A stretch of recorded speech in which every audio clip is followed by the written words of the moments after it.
Hello, everybody. My name's Joe. I'm the Tech Integrator for the high schools at Racine Unified.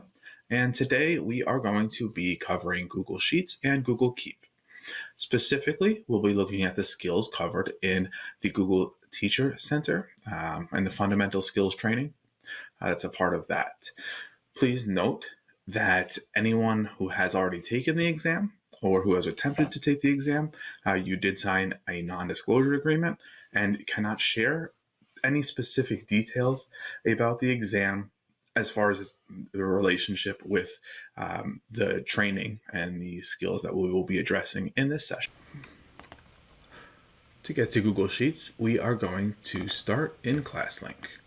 Once we're in ClassLink, we simply click the Google Apps folder and find the Google Sheets icon. From here, you'll see that you have the option to choose from a blank spreadsheet or templates that were previously created. The templates can be beneficial depending on what you're looking for. However, for our purposes today, we are going to start with a blank spreadsheet. So when I click on blank spreadsheet, it creates literally a blank spreadsheet. So here we are. It is by default titled Untitled Spreadsheet. And just like the other Google applications, you have to create a title. You have the abilities to share it with staff and students. And it automatically saves after each keystroke. So I'm going to go ahead and title this. And I'm going to go ahead and title this Sheets Training Example. And then there are a few things we just want to be aware of as far as the toolbar goes. Because most of the things you'll see might look familiar, whether it's from Google Docs or other apps, but there are a few things that are unique to Google Sheets. And when I talk about the toolbar, I'm referring to this bar right here. What we're going to do is take a look down towards the right end of this bar. So we have the alignment options. We can align where the text goes in the cell. And then we have the text wrapping options. Now, that might not mean anything to you if you haven't used that before, so I'm going to go ahead and show you what that means. Zoom in a bit here. If I were to type in my name into a cell, you can see that the default option has it overflow, right? So it goes past the cell, past that cell line. If I don't want that to be the case, I can change it by going to the text wrapping. And I can select wrap the text. And when you wrap the text, it will automatically enlarge the cell to fit whatever data or text is in that cell. The other option you have is clip. And that just means it's going to cut off the text. So whenever the cell ends, it ends. And the text will just be hidden.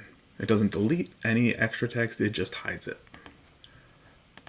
I'm going to go ahead and go with my favorite of text wrapping. And then when we go down the line, we can also see the centering option. So again, just like in a Google Doc, I want to center this text. All right. So now we're going to get into the formatting and the foundations of Sheets. To start, I'm going to go ahead and delete that text that I just created. And the one thing we really need to know is the difference between a column and a row. The columns are the letters, so A, B, C, D. So they go vertically, right? They go up and down. These are the columns. The rows are numbers. So when we refer to spreadsheets, the rows go horizontally, the columns go vertically. Now, we have plenty of ways that we can customize this spreadsheet. I won't have time to go into all of them in this session, but you'll find a preference that works best for you. I'm going to go ahead and show you a few right now. So the first thing I want to look at is formatting the entire document. So let's say, I'm going to go ahead and type in just some text here. All right.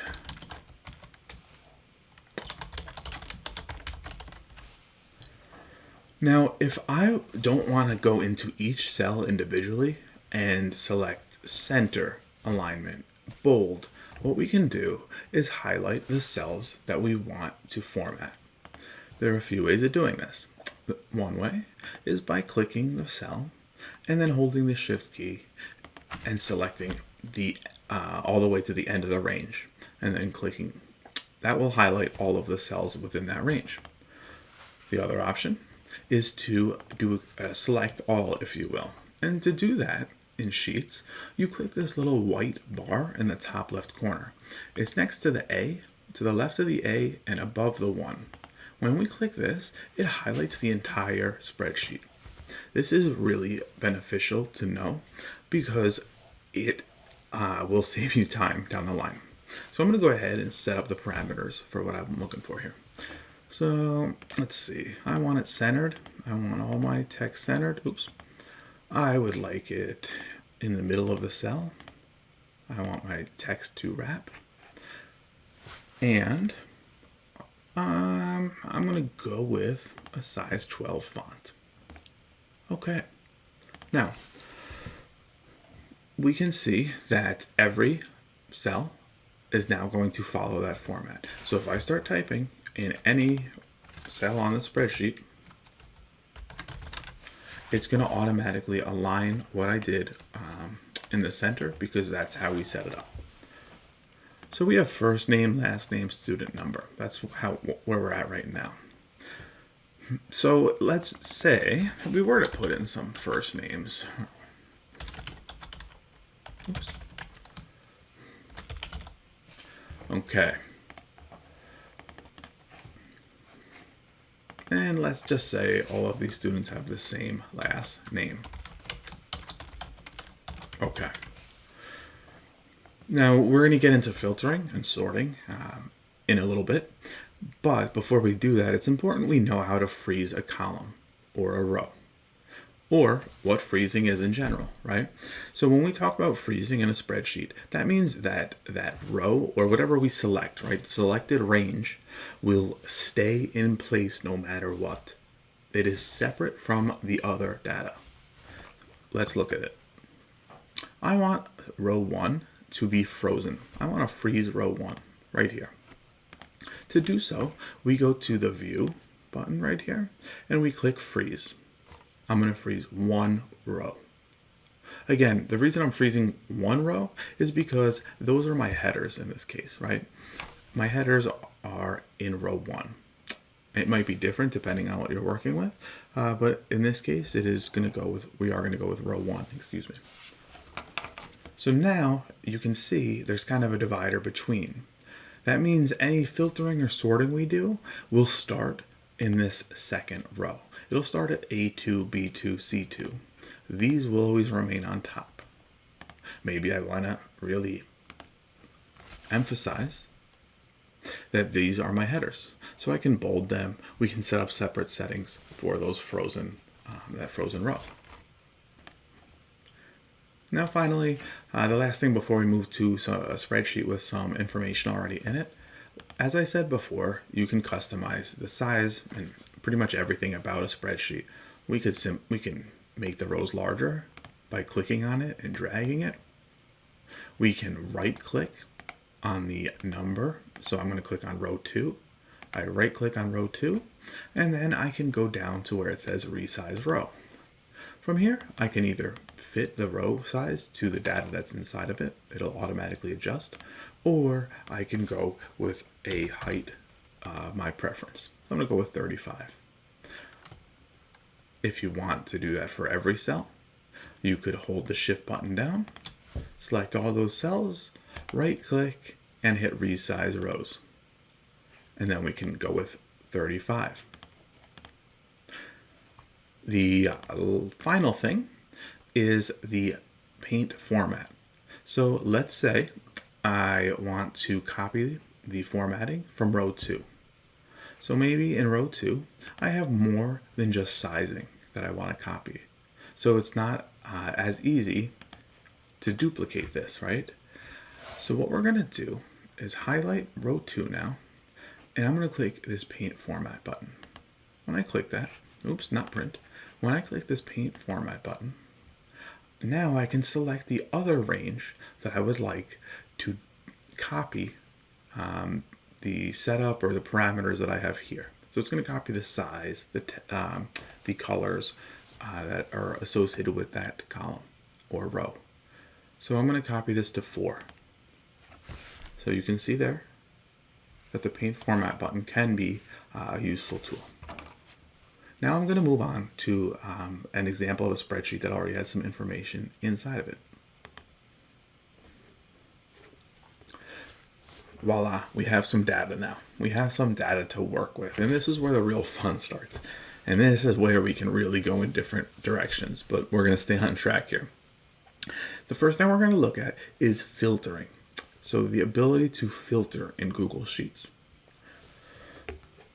My personal preference, and I think the easiest way for those starting out with Sheets, is to select the entire spreadsheet.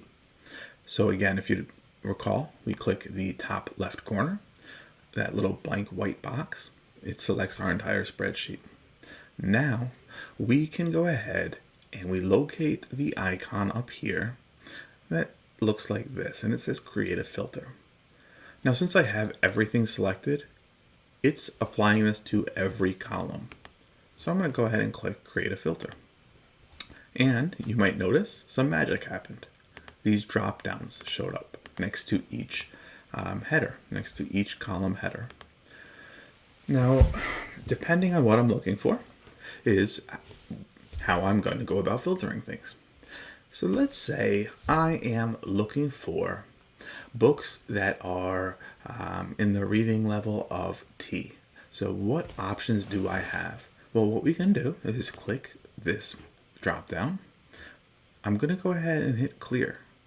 I want to remove everything and then I'm going to go down and click the T, because all I want are books in the reading level of T. Wow, now we get a little bit more of a specific look at our data.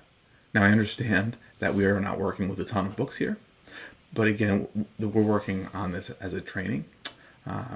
You can imagine how beneficial this could be when you do have a ton of data within a spreadsheet. So we can see here there are just 2 books that are available for those at a reading level of T. All right, now that we know that, let's get back to where we were. How do we do that? Well, we go back to the same way that we started. We click on that green icon, and then we can hit select all.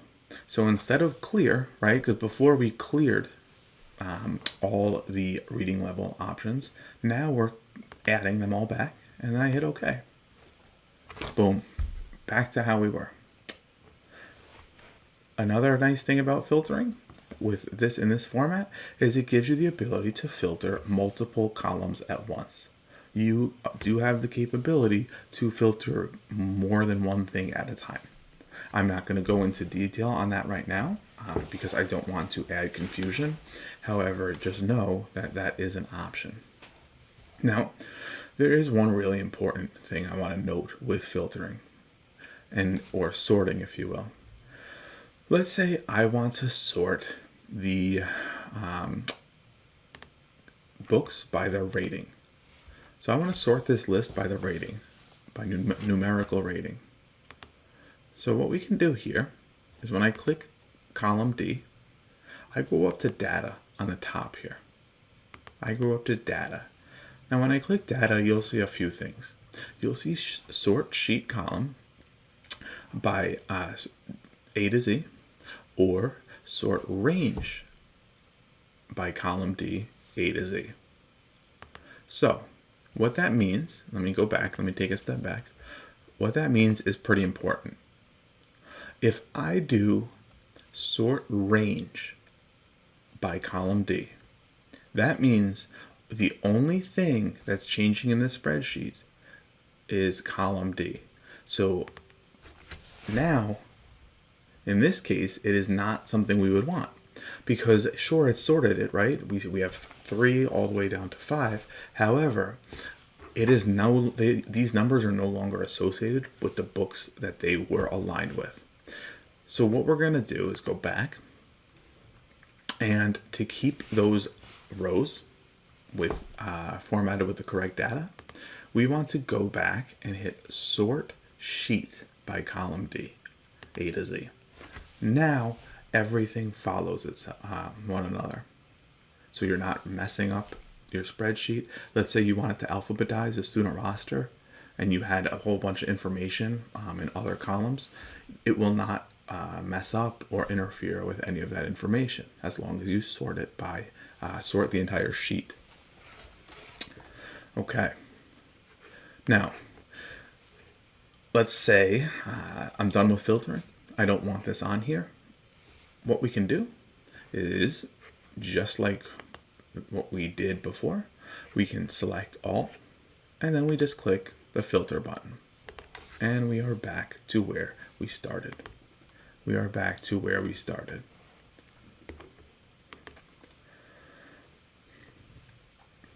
There are two more things we're going to look at this example that we have pulled up here. The first is in format. So when I click format, we are looking at alternating colors. So let's say we want some nice visual aesthetic to this document. We can go to format and go down to alternating colors. Then when we click on that, it says apply to range. Again, the range is the selected cells in the spreadsheet that you want to apply the alternating colors to. So I want to apply this to the entire spreadsheet. So once again, I'm going to apply it to the to everything. To do so, I click here, and then there's this little icon here that says select data range. I simply click there. Now I can click in the top left to select my entire spreadsheet. You can see here it automatically changes that data range. Then I hit OK. Now we can choose whatever color we want. And I mean, we can get real specific if we're looking for certain colors, or whether it's a school's colors or whatnot. But for our purposes, this works. The header is the strongest color, and then from there it alternates from cell to cell. I'm going to go ahead and undo what I just did with the alternating colors, because we are going to go into something else in the formatting option, to remove alternating colors. Just like if you've noticed the past few things, when we want to remove things, we remove it the same way we did when we added it. So we go all the way down here and it says remove alternating colors. And boom, we're back. We're going to click on format again. And then we're going to go to one of my favorites. It's format and conditional formatting. When I started using Sheets, conditional formatting was one of the things that I felt was easier to pick up and made me feel more comfortable when I started to use it. So what exactly is conditional formatting, right? Well, it's setting rules up based on certain conditions. Similar to the alternating colors, we want to identify our range. So in this case, I'm not going to select the entire spreadsheet. I'm going to select a specific column. So let's say I want to highlight books with a rating of, a reading level of O. What I can do is click on column C,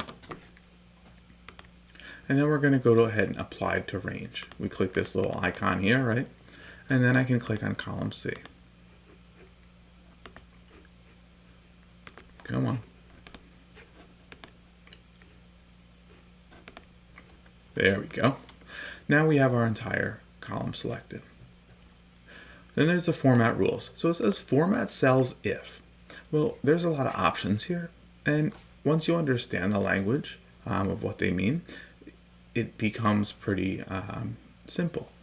So we want to know, all right, well, we're not going to go with empty or in between. What we're going to go with is something specific.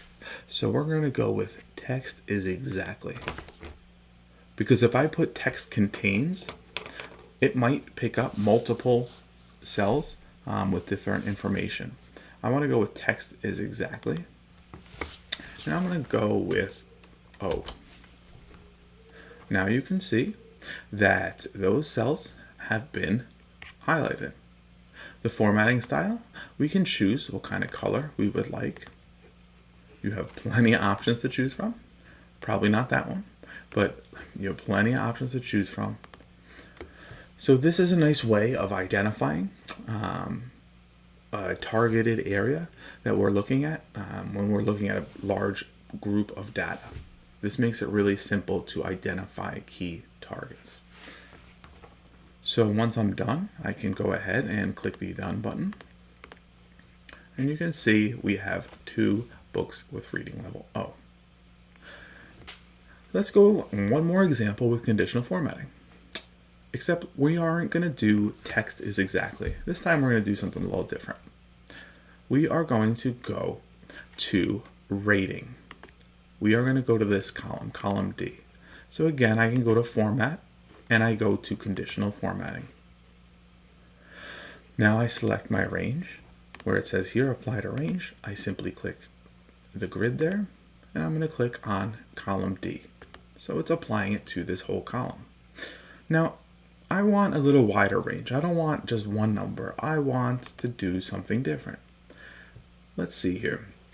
When we scroll down, we have some options, and I want to do is between. So if it's between 2 and 3, I would like it to be yellow. Okay. I'm going to add another rule. Now we have identified the 2 and 3 rated books. I can go ahead and add another rule. It will stay in that range. And now I can go ahead and scroll back down to is between again. Or if there's only a few other numbers left, like in this case, we're just going to do is greater than. So is greater than the number 3. And you can see there that now we have our rules set up. Now we have our rules. And that is conditional formatting. It can get a little more in depth, but this is a nice way to start out. And it really is a great way of, showing data in a presentation or getting that target, that key point across. Let's say I want to get rid of the formatting that I've set up. I can go over and hover over the rules and just click the garbage can. And that will get rid of it for me. Now if I go to column C, I can go ahead and do the same thing there. And we are all set with conditional formatting. Awesome. And now before we hop over to the last spreadsheet example we're going to look at, we're going to do one fun little exercise here, and that's adding in formulas. There are so many formulas, whether you're using Excel, or Sheets. But we are going to focus on some of the more basic functions, if you will, and really they're more useful, right, in our educational setting. So let's say I'm looking at this list of books and I want to purchase it for my class. The principal needs a quote. Sure, I can type them all into a calculator, right? But we can type in a formula that will give us that total in a faster way. So I'm going to just type in the box next to it total price. Now when we talk about formulas, they all start with the same thing. They all require the same thing. It is a very distinct language. Sheets needs it to be perfect. So the first thing we do is type in an equal sign. Then we type in the operation that we want, right? So I want to do the sum in this case because I want to know the total of all the prices. So I'm going to type in SU, and then it gives me some options. It's trying to give me an idea of what I'm looking for. If you hover over it, there's a brief description underneath each formula. But again, I'm clicking on sum, which is the sum of a series of numbers. Now I select the range. So you might be tired of hearing me say the word range, but again, we need to identify what cells we are looking at. What are we getting the sum of? In this case, we are going from E2 down to E16. So I can type E2 colon E16. What I'm missing here is a parentheses, because after we type in the sum, it opens a parenthesis, and now we need to close that. And then when we hit enter or click off the cell, it gives us that sum. Now, if you don't want to put the sum directly underneath, because maybe 10 more books are coming in next week and you might need to add to it, no problem at all. We can copy and paste, or we can put that formula somewhere else. The formula does not have to go directly below or next to or adjacent to the information it's pulling from. So what I mean by that is I can go ahead and right click and cut. So I'm going to go ahead and cut this cell. I'm going to paste it somewhere else. Let's paste it over on this side. I can click here, right click, and paste. And you see now, same information, different spot. What we see is 9159. However, the formula also was copied.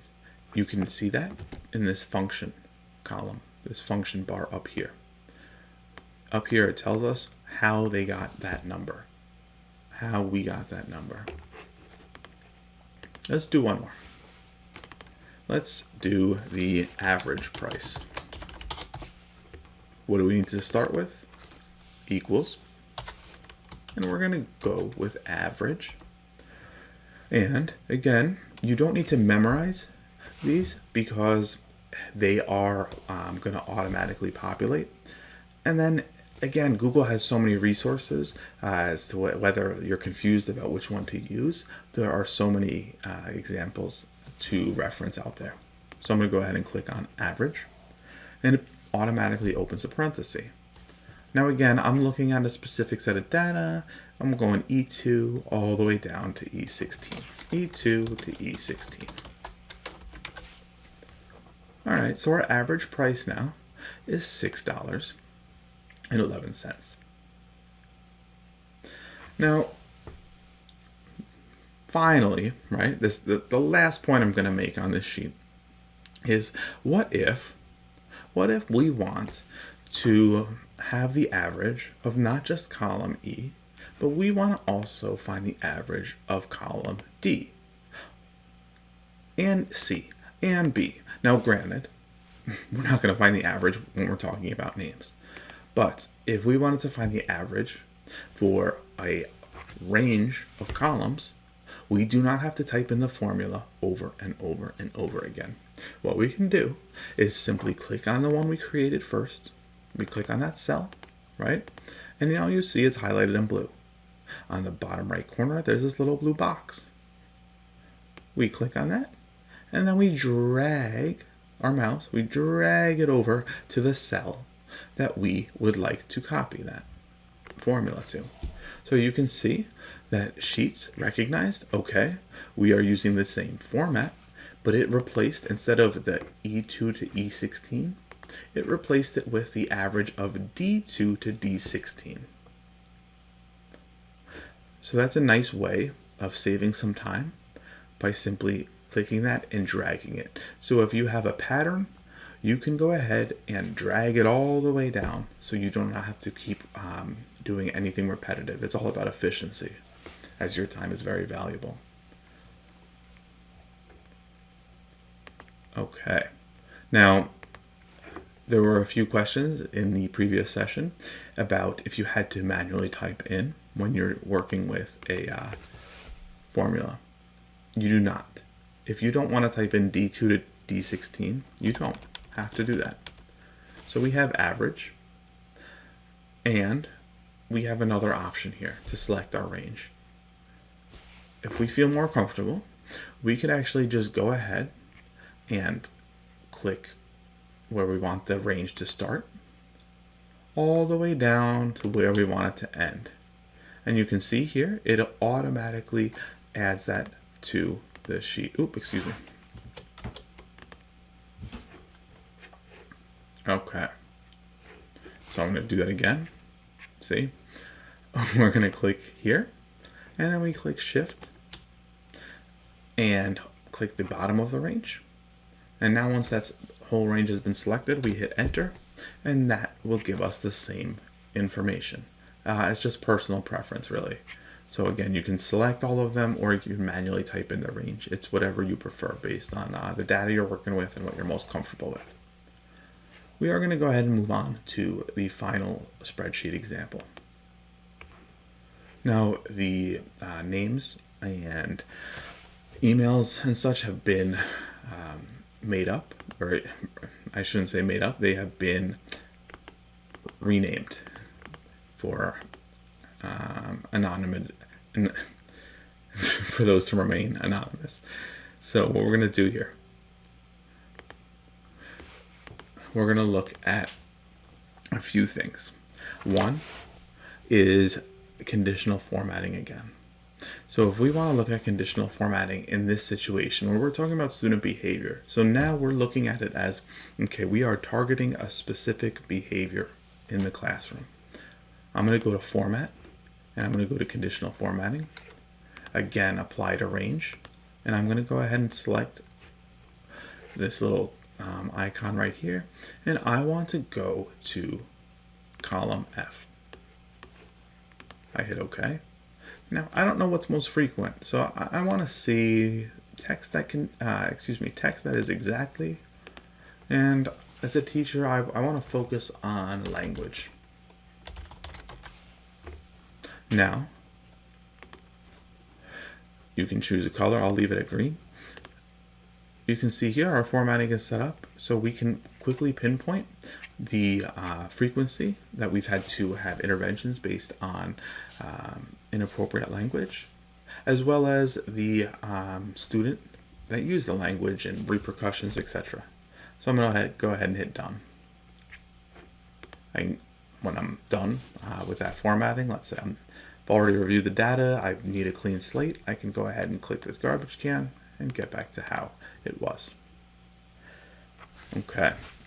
Now finally, we are going to look at inserting a chart, because visuals are always easier to get that point across when you have a brief moment of time to share this information, whether it's in a presentation or a PLC. So we are going to go ahead and click on Insert. When we click on Insert, we go to Chart. So we go to Insert, Chart. Now, it's slowly loading. Okay. Now Google went ahead and took a guess at what kind of chart I was looking for. So I can go ahead and click on the chart itself, and I can go to the top right corner where there's 3 circles and hit Edit Chart. From here, they give us some suggestions. I'm going to go with Google's suggestions in this situation. I'm going to go with this pie graph. But you can see here, you have plenty of different options to work with, and you can have a lot of fun playing around with that. So I'm going to go ahead and click on this. Now you can see the count of student names. Now, in an authentic situation, this might be beneficial to see which student is, showing the most frequent inappropriate behaviors. However, I just used a pattern when I created this sheet, so it's all equal. They're all at 14, or pretty much all at 14.4%. So I'm going to look at something else. I want to identify something else.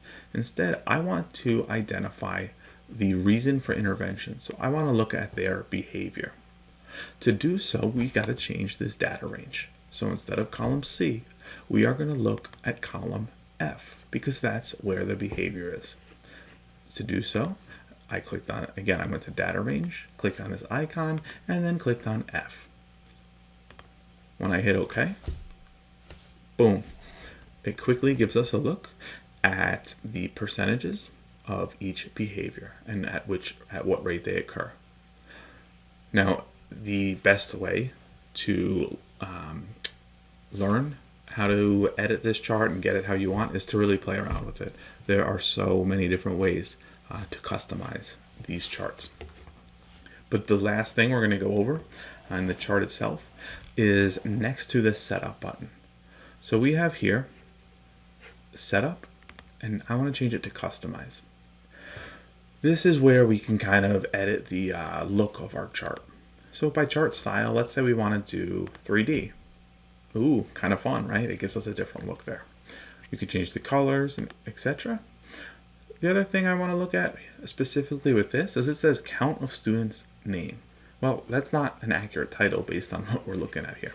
So I want to go to chart and axes title, and I'm going to change the title to behavior.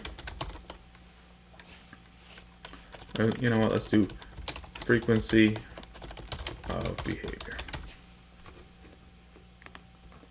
Now we have a more appropriate title for our chart.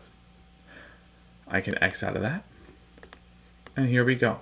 I can hover over little slices of that pie, and it will give me the actual number of behavior referrals. So I have 50 referrals or interventions, for electronics, inappropriate use of electronics, which is 42% of behaviors that required an intervention. You can see here, while this chart may look a little pretty, it's blocking our data. It's blocking our sheet. We need to move it to a separate area. To do so, we again click on the chart itself.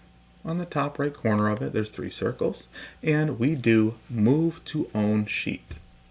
We move the chart to its own sheet. So what you'll see is on the bottom here, we have 2 different sheets within our workbook. Now we have the chart, and we have our actual data. So here we go. I have the chart. I can click on this, and I can delete, download, publish, edit, or copy that chart. So I'm going to head back to the actual data, and let's say, so this data did come from a Google form, but I want to rename it. So to rename it, I click on this little arrow, this caret down here, and I'm going to go to rename. I'm going to go to behavior interventions. And I want to do the chart. I want to rename it behavior pie chart. Perfect. Now we have our titles. We have separate sheets where we can go and play with the data that we need. If you would like to share this with someone, you could download the chart and email it to them and attach that. You could also publish the chart, and it will give you a link and the different options you have there. And then finally, you can copy the chart. And of course, you always have the ability to share, whether it's view only or editing access. Just like so many things when it comes to technology, the more you play with it, the more familiar and comfortable you'll feel with the application of Google Sheets. The chart can be daunting at first, but play around with it, use a few different examples, and you'll get the hang of it pretty quickly. We will be sending out a few examples, specifically these 2 examples to you, so that you can mess around with the data and try it on your own. Okay, so we're going to go ahead now and move on to the final application for this session, and that is Google Keep.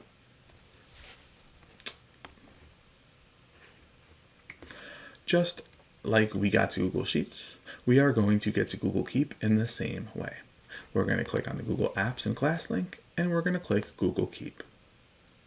Google Keep is an awesome tool. And I'm not just saying that. It's really a lot of fun and can be very useful.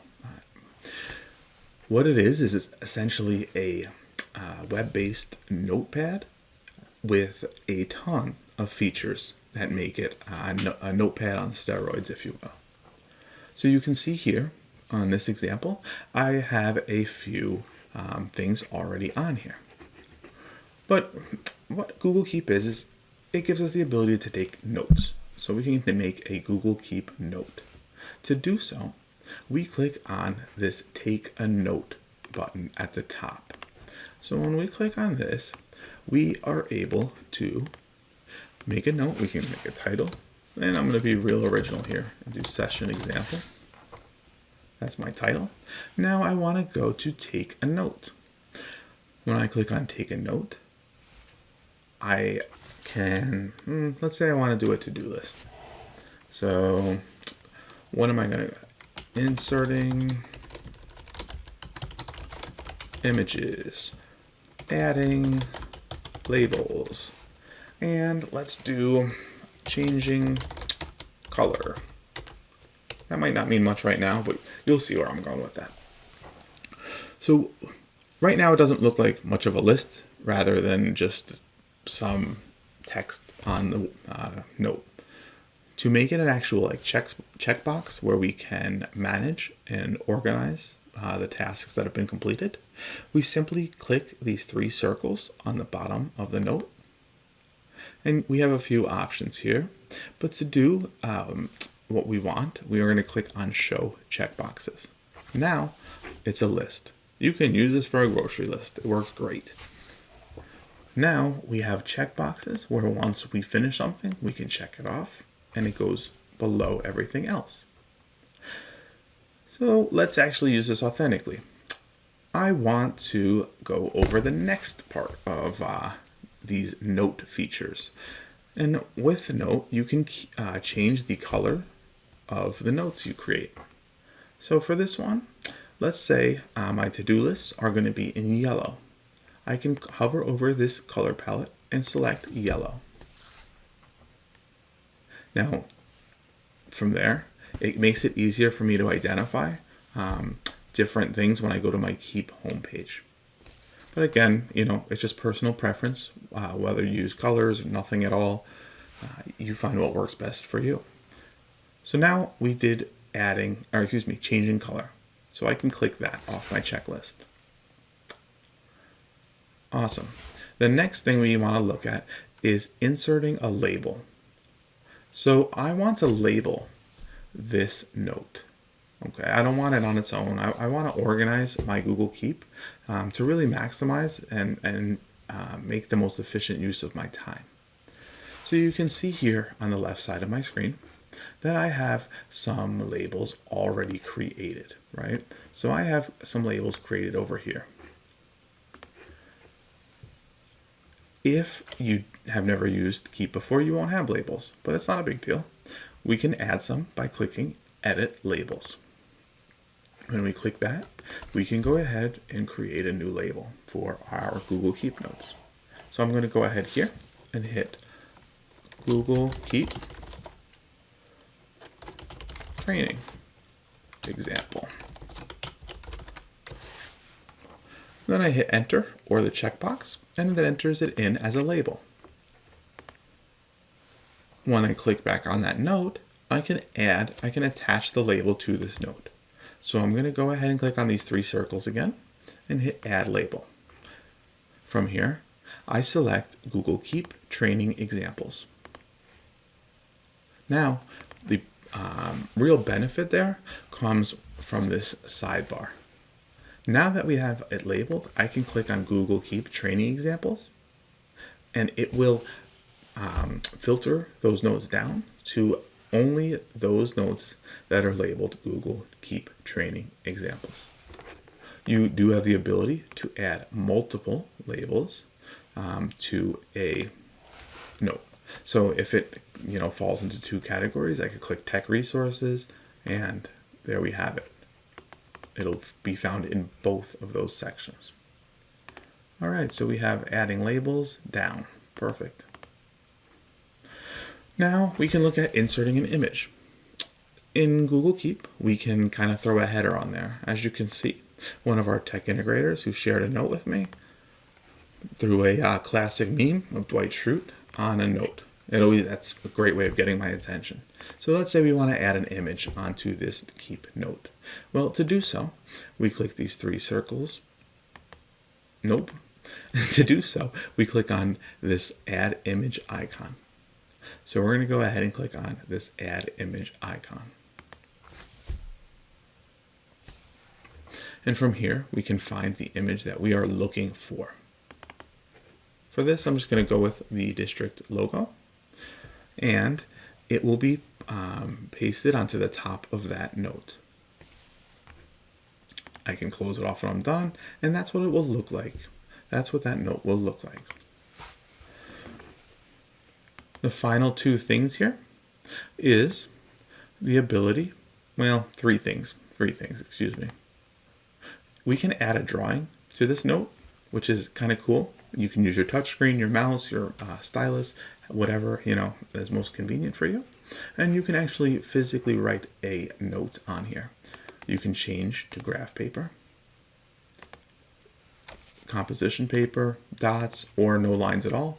And you can see you have the options from a pen, marker, highlighter, etc.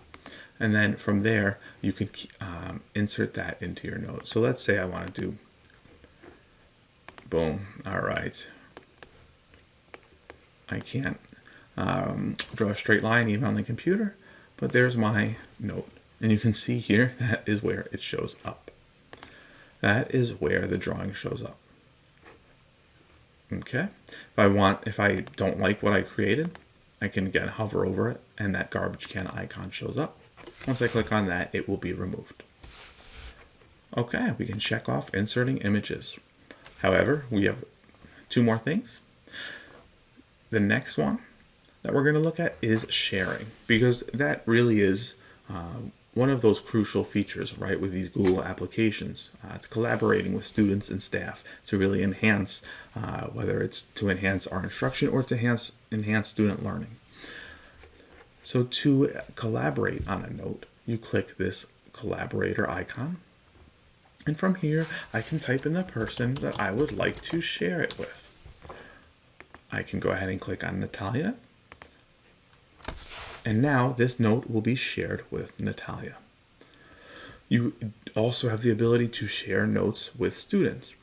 When you do share a note, the difference between sharing a Google Keep note versus sharing, let's say, a Slides or Google Doc is that it's pretty much all or nothing. When I share a note, there is no view only. It's editing access, so it's all or nothing.